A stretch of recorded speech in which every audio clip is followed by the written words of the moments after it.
Bonjour à tous. On est aujourd'hui le 9 mars 2024 et nous vivons un moment très émouvant pour la nation gabonaise.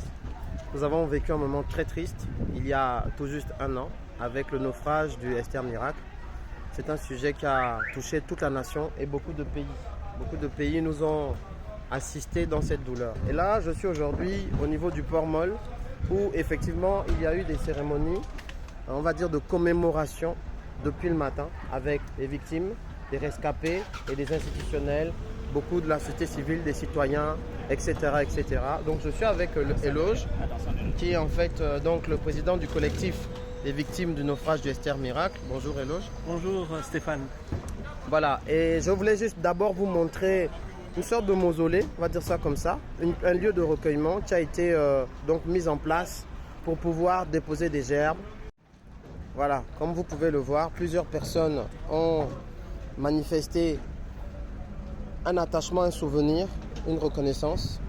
Aucun nom n'a été oublié en tout cas.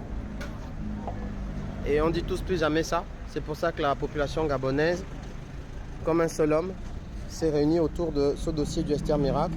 On va voir tout à l'heure avec Eloge où est-ce qu'on en est et qu'est-ce qui s'est passé depuis ce matin.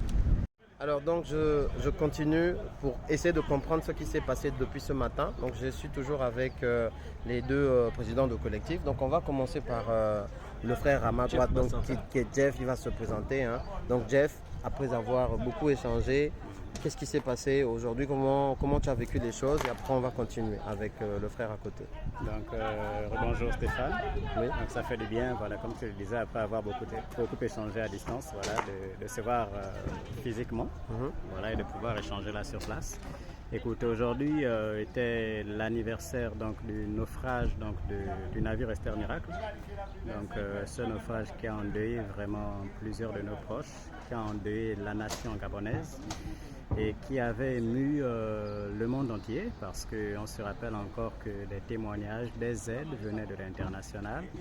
On se souvient encore d'une aide anonyme qui venait de la Côte d'Ivoire et parmi tant d'autres en fait. Donc voilà, donc aujourd'hui il était donc question de nous rappeler de cet événement parce que nous, victimes de ce naufrage, on s'en souvient tous les jours, on vit avec. Mais étant un événement national, il était question donc de rappeler à la conscience collective que voilà, cet événement est toujours là, qui a marqué l'histoire de notre pays, en ce sens qu'il a endeuillé et de manière vraiment déplorable, voilà, la nation entière. Donc un drame qu'on aurait pu éviter, mais bon, malheureusement, qui n'a pas pu être évité. Donc une occasion de dire ici que pareille chose ne doit plus se reproduire. Merci beaucoup. Donc du coup Eloge, qu'est-ce qui s'est passé exactement depuis le matin et puis on va terminer par la question que tout le monde attend aussi, où en est le dossier? Depuis ce matin, nous avons célébré évidemment tous nos bienfaiteurs en présence du Premier ministre de la Transition, son gouvernement et puis le CTRI, représentant ainsi le président de la Transition.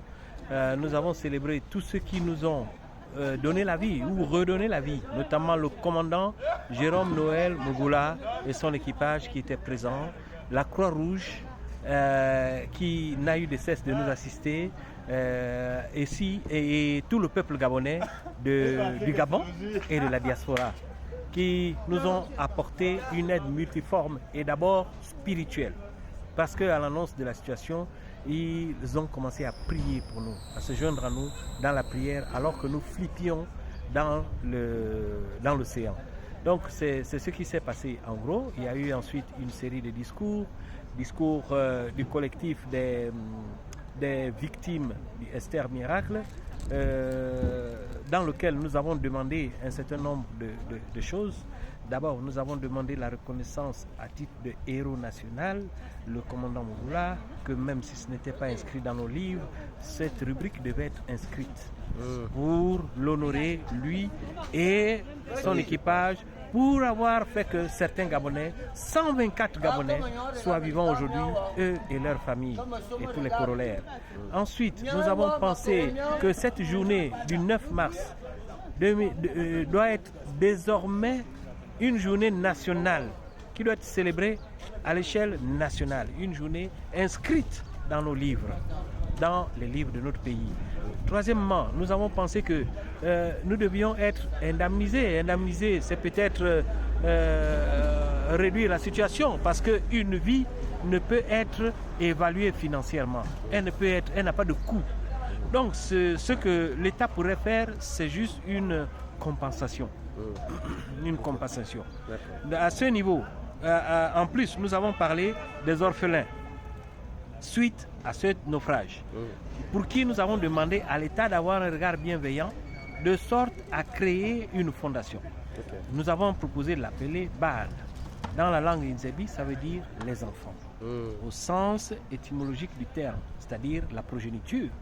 Mais quand on dit BAL en Inzebi, ça veut aussi dire que nos enfants, mes enfants, c'est-à-dire on présente là l'aspect protecteur des enfants, l'aspect défenderesque de l'enfant, des enfants. Et ça veut donc dire que ce sont nos enfants. La nation gabonaise doit dire les enfants issus de ce naufrage, ce sont nos enfants, les enfants de la nation. Et par conséquent, on doit prendre soin. Parce que les parents qui sont restés à en prendre soin actuellement, ils sont démunis. C'est des familles économiquement faibles. Donc il faut que l'État s'assume, prenne en charge ces enfants jusqu'à l'obtention de leur premier emploi. Voilà, cet accompagnement, nous le demandons. Nous l'avons demandé en créant la fondation, comme nous l'avons dit. Maintenant, nous avons demandé aussi l'érection d'une stèle au niveau du siège du site du port. Un monument. Un monument. Qui va permettre aux gens de se rappeler que plus jamais ça. Plus jamais ça. Nous avons connu ça, c'est au bénéfice des situations des générations futures. Parce que la mémoire. Estampiller le nom de toutes les personnes décédées, de tous les défunts, et les noms de toutes les personnes, de tous les survivants, avec au-dessus le nom du commandant Mougoula et son équipage. Oui, voilà. Et puis, à côté, nous avons pensé qu'il fallait, justement, dans cette continuation de l'activité, penser j'avais déjà parlé de la journée nationale. Oui. Voilà. Donc, c'est cela, en gros, que nous avons proposé à l'État gabonais. Et ça a été bien accueilli, ça? Je l'espère bien. Il y aura une commission, un suivi? Je l'espère bien. D'accord, mais de toute façon... le Premier ministre, en réagissant, a bien dit qu'il ne s'attendait pas à prendre la parole parce que seules, en cette circonstance, les personnes indiquées, c'est-à-dire ceux qui ont vécu le naufrage, devaient parler. Mais nous croyons que ces propos ou ces sollicitations sont tombés en de bonnes oreilles, d'autant plus que nous avons confiance et une entière confiance au comité de la transition et la restauration des institutions avec son président. De toute façon, il y aura le suivi. Il y aura un suivi parce que c'est un travail effectif de terrain et c'est un travail de mémoire collective. C'est une très bonne chose que toute la nation gabonaise ait été réunie là. Donc ce n'est pas un acte, ce n'est pas un moment ni politique ni quoi que ce soit, c'est un moment de société. Alors, dernière chose, c'est est-ce que vous pouvez nous dire rapidement où en est le dossier judiciaire? D'accord. Vous avez parlé de dossier judiciaire tout à l'heure. Vous savez de manière générale que le pénal en matière juridique tient le civil. Donc là, le civil est tenu en l'état. On est en dossier en pénal. Actuellement, nous avons un dossier en pénal. Et en pénal, le juge d'instruction, le procureur de la République a bouclé son instruction, ainsi que le juge d'instruction, et ils ont pris leur conclusion. Sauf que le procureur de la République a lancé le dossier en appel parce que il y avait divergence de jugement. Voilà. Bon, à ce niveau, nous attendons. Mais pour ce qui nous concerne, nous attendons l'invitation ou l'ouverture du procès qui devrait se faire incessamment. D'ouverture de procès. Voilà. Quand les procès seront ouverts, nous serons convoqués et puis nous y serons. Après cette phase, nous pourrons entamer la phase civile. D'accord. Voilà. Donc, vous avez tout entendu. Merci d'avoir été nombreux à partager ce moment. Vous êtes venus sur place, vous avez prié de chez vous. Tout le monde n'a pas pu se déplacer, mais le déplacement est d'abord spirituel. Merci à vous, la diaspora. Merci à tous les Gabonais de la diaspora. Merci aux étrangers qui ont compati pour nous. Vous qui avez pris cette peine avec nous, nous vous remercierons jamais assez. Voilà. Donc, comme j'ai l'habitude de dire, c'est l'homme qui a peur, sinon il n'y a rien. On est toujours et on sera toujours ensemble. Ensemble, on est plus fort.